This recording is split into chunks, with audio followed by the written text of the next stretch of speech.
ഇന്നലെ രാത്രി എനിക്ക് ചെറുതായിട്ടൊരു ജലദോഷം തുടങ്ങിയിരുന്നു. അതുകൊണ്ട് തന്നെ ഒട്ടും സൗണ്ട് ഉണ്ടായിരുന്നില്ല. അപ്പോൾ സ്വാഭാവികമായിട്ടും ഇന്നലത്തെ വീഡിയോയും ചെയ്യാൻ പറ്റിയില്ല. ഇന്ന് പക്ഷേ അതിനുള്ളൊരു മരുന്നൊക്കെ ആയിട്ടാണ് എൻ്റെ തുടക്കം. ഇന്ന് ശരിക്കും നോമ്പെടുക്കണം എന്ന് വിചാരിച്ചതാണ്. പക്ഷേ ആ മരുന്ന് കാരണം അത് മുടങ്ങി. നമ്മുടെ പാരസെറ്റമോളല്ലേ, അതിൻ്റെ 1000 mg ആണ് ഞാൻ യൂസ് ചെയ്യാറ്. അത് ഒന്നടിച്ചിട്ടാണ് ഇന്നത്തെ രാവിലത്തെ വർക്ക് തുടങ്ങിയത്. രാവിലത്തെ എൻ്റെ യാത്ര വടകരയ്ക്കാണ്. ഇന്ന് കൊയിലാണ്ടി വടകര മാഹി റൂട്ടിലാണ് വർക്ക് ചെയ്യാൻ പ്ലാൻ ഇട്ടിരിക്കുന്നത്. പക്ഷേ എന്താ, കൊയിലാണ്ടി എത്തുമ്പോഴേക്കും വണ്ടിയുടെ പെട്രോൾ തീർന്നു. ഒടുവിൽ പെട്രോൾ റിസർവിലേക്ക് ആക്കിയിട്ട് ഞാൻ എൻ്റെ വർക്ക് കണ്ടിന്യൂ ചെയ്തു. കൊയിലാണ്ടിയിലെ വർക്കെല്ലാം തീർത്തിട്ട് ഞാൻ നേരെ പയ്യോളി എത്തി. പയ്യോളിയിൽ തീർത്തിട്ട് നേരെ വടകരയിൽ നിന്ന് പിന്നെ നേരെ മാഹിക്ക് പോയി. അതുവരെയുള്ള എൻ്റെ ഓട്ടം വളരെ ദുർഘടം പിടിച്ചായിരുന്നു. നിങ്ങൾക്കും ഏകദേശം ഐഡിയ കിട്ടിയിട്ടുണ്ടാവുമല്ലോ. മാഹി എത്തിക്കഴിഞ്ഞിട്ട് മാഹിയുടെ വർക്കെല്ലാം തീർക്കുമ്പോഴേക്കും ഏതാണ്ട് 2:30 കഴിഞ്ഞിരുന്നു സമയം. ഒടുവിൽ ഞാൻ എൻ്റെ മാഹിയിലെ വർക്കെല്ലാം തീർത്തിട്ട് അവിടുന്ന് പെട്രോൾ അടിക്കാൻ തീരുമാനിച്ചു. നേരെ പോയത് ഒരു ഇന്ത്യൻ ഓയിലിന്റെ പമ്പിലേക്കാണ്. മാഹിന്ന് പെട്രോൾ അടിക്കുന്നതുകൊണ്ട് എന്തെങ്കിലും പ്രയോജനം ഉണ്ടോ എന്ന് ചോദിച്ചാൽ ഏതാണ്ട് ഒരു 150 ഉറുപ്പിയുടെ വ്യത്യാസം കാണും. ഞാൻ സാധാരണ പൾസറിന്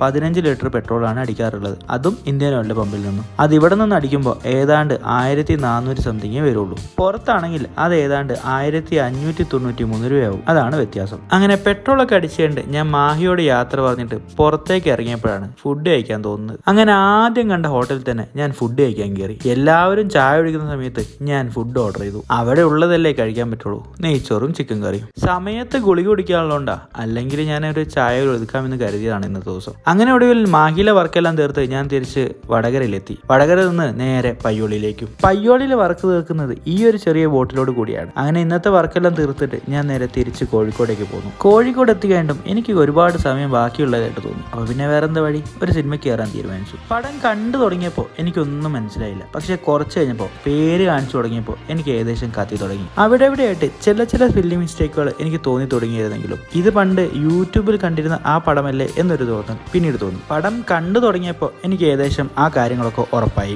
ഏതാണ്ട് ഒരു 4 വർഷങ്ങൾക്ക് മുമ്പ് യൂട്യൂബിൽ ഇറങ്ങിയ അതേ പേരിലാണ് ഈ സിനിമ എടുത്തു വെച്ചിരിക്കുന്നത്. നായകനെ മാറ്റിയിട്ട് അതിലുള്ള സെയിം കാസ്റ്റിനെ കൊണ്ടുവരാൻ ആ ടീം ശ്രമിച്ചിട്ടുണ്ട്. നായക നമ്മുടെ ആസിഫ് അലിയുടെ അനിയൻ അസ്കർ അലിയാണ്. അദ്ദേഹത്തിന് പറ്റാത്ത റോളാണോ അതോ എടുത്താൽ പൊങ്ങാത്ത റോളാണോ എന്ന് എനിക്ക് ചിലപ്പോൾ തോന്നിപ്പോയിട്ടുണ്ട് ചില സീനുകളിൽ. പക്ഷെ അഭിനയം കൊണ്ട് അദ്ദേഹം അത് ഗംഭീരമായിട്ട് ഫലിപ്പിച്ചു വെച്ചിട്ടുണ്ട്. ഇനി സിനിമയിലേക്ക് വന്നാൽ, പണ്ട് യൂട്യൂബിൽ കണ്ട ആ ഷോർട്ട് ഫിലിമിന്റെ അതേ തിരക്കഥ വെച്ചിട്ടാണ് ഈ സിനിമ എടുത്തിരിക്കുന്നത്. അതുകൊണ്ട് തന്നെ ആ ഷോർട്ട് ഫിലിം ഓർമ്മയുള്ള ആളുകൾക്ക് അത് അങ്ങനെ തന്നെ റിപ്പീറ്റ് ചെയ്ത് കാണാൻ പറ്റും. ഇനി കണ്ടന്റിന്റെ കാര്യം വരെ നമ്മുടെ മലയാളത്തിൽ ആദ്യത്തെ ടൈം ട്രാവൽ എന്ന് വേണമെങ്കിൽ പറയാൻ പറ്റുന്ന ഒരു മൂവിയാണ് ഇത്. പക്ഷേ ടൈം ട്രാവൽ എന്ന് പറയണോ, ടൈം ലൂപ്പ് എന്ന് പറയണോ, ടൈം സ്ലിപ്പ് എന്ന് പറയണോ, എന്ത് വേണമെങ്കിലും നിങ്ങൾക്ക് പറയാൻ പറ്റുമെന്ന് മാത്രം. ഒരു കാട്ടിൽ വെച്ച് നടക്കുന്ന കഥയാണ്. അതുകൊണ്ട് തന്നെ ഫുൾ കാടിന്റെ അന്തരീക്ഷത്തിലാണ് ഈ കഥ പറഞ്ഞു പോകുന്നത്. സിനിമ കണ്ട് ഇറങ്ങിക്കഴിഞ്ഞതിന് ശേഷം ഞാൻ ആ ഷോർട്ട് ഫിലിമിനെ കുറിച്ച് യൂട്യൂബിൽ സെർച്ച് ചെയ്തപ്പോൾ ആ ഷോർട്ട് ഫിലിം അവർ എടുത്തു മാറ്റിയെന്നാണ് മനസ്സിലാക്കാൻ പറ്റിയത്. അതുകൊണ്ട് തന്നെ ഇനി ആ പ്ലോട്ട്